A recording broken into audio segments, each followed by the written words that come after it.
Hey, hey, hey! Marieanne here, the Crochety Clogger. Thank you for joining me today.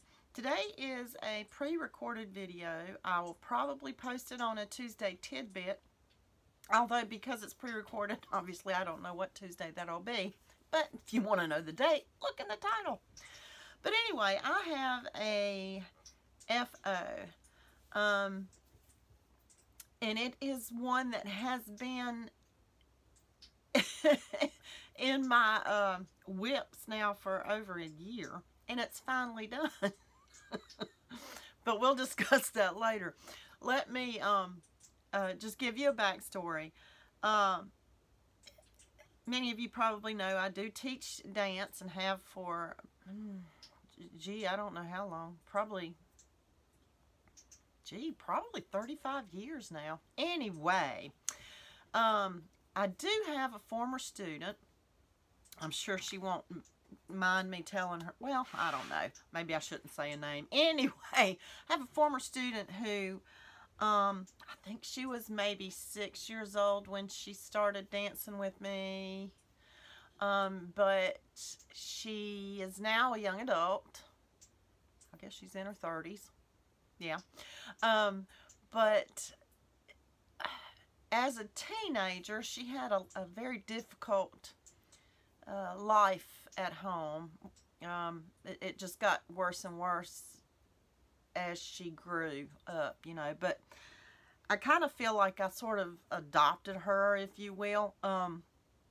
She became my assistant for several years, and anyway, we grew kind of close. I kind of took her under my wing in a way, not in a living situation or anything, but I felt close to her.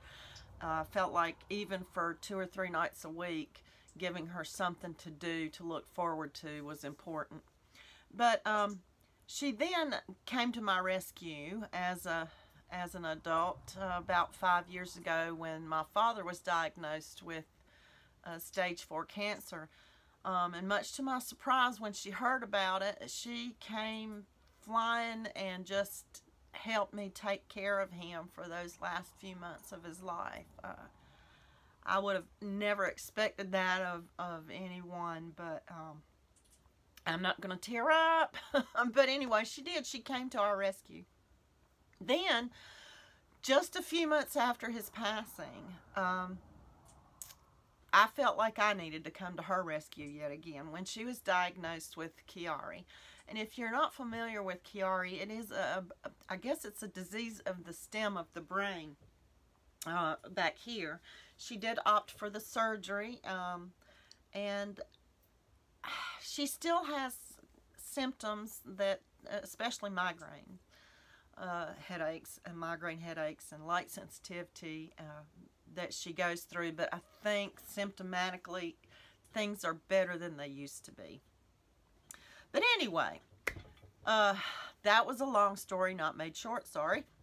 She did notice a lot of when the pocket shawls were really becoming popular, she was saying, boy, these are beautiful. So I took that up as a hint and said, well, honey, I'm going to make you one then.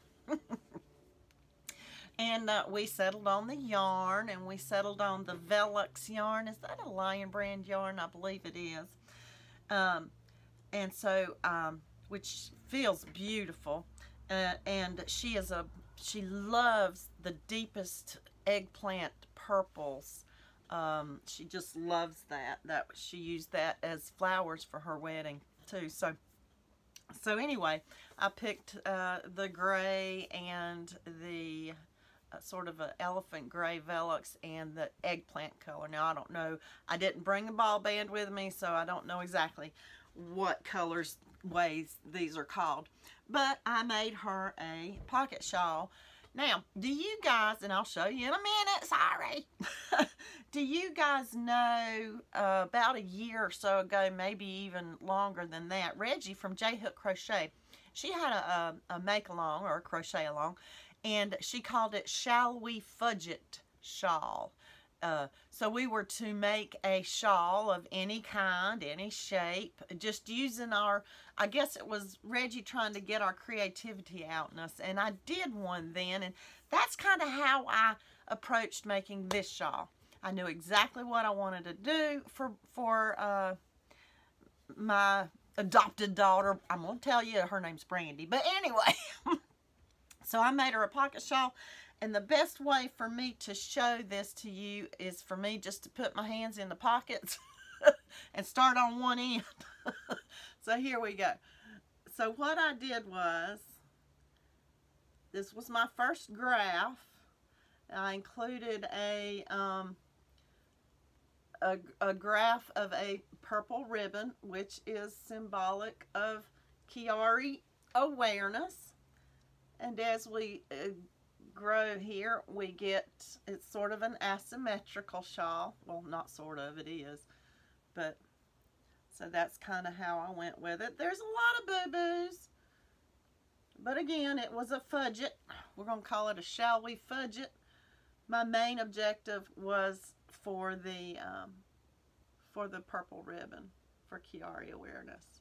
And I just, what I did was, this was a, the center part with the ribbon is a C2C, half with, did I do half doubles? No, I did double crochets on those. And then for the ends where the pockets are, I did half doubles and just did that for the width of what I needed for a pocket on both sides. But that's what it is.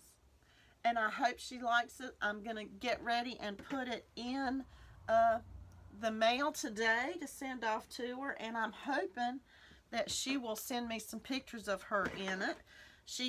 We don't get to see each other very often anymore because she has moved about 4 hours away now. She was only about an hour away. Now she's about 4 hours away with her husband. But if she does, that's fine. If she doesn't, that's okay too. I will attach them to the end of the video. But that's it. I think that, oh, I was going to tell you the bad part. I don't think I'll ever work with velvet again. It feels wonderful. It feels wonderful to work with. But with this graph, I had so many ends. And just sewing in the ends like we usually weave as crocheters, weaving the ends in, I discovered that is just not going to hold. So some of you may remember me asking, I was asking around, what am I to do with these ends? And that's why the thing took so long. I had so many ends. Anyway, yeah, I tried the glue, and that just was too stiff feeling, little nubbies, you know. And then I just took somebody suggested just take some thread and sew them, you know, to give it that security. And you do feel a little bit, you can kind of tell a little, but not as bad as the glue did. So yeah, that was a lot of hand sewing. And you know, like, and I don't mind sewing. Honestly, I don't. My mom taught me how to hand sew. I can't sew on a machine for love nor money, but I can sew by hand pretty well. But boy, this was, it was a job. But I'm sure she'll like it. So my second fudget shawl done. I don't think I could do it again if I tried. But anyway, I think she'll like it. And Brandy, if you're watching this, I love you, sweetheart. Thank you all for watching. Don't forget to leave me a thumbs up, and love to all of you. Bye. She liked it. Brandy liked it. And she sent me pictures. Oh, and coming up is a picture of her tattoo after her surgery.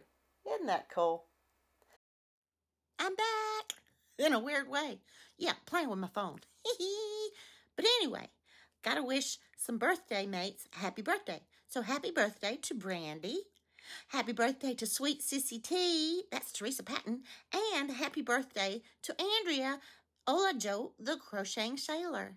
Guess what, y'all? They're all birthday mates on the same day. Merry Christmas, everybody. See you soon.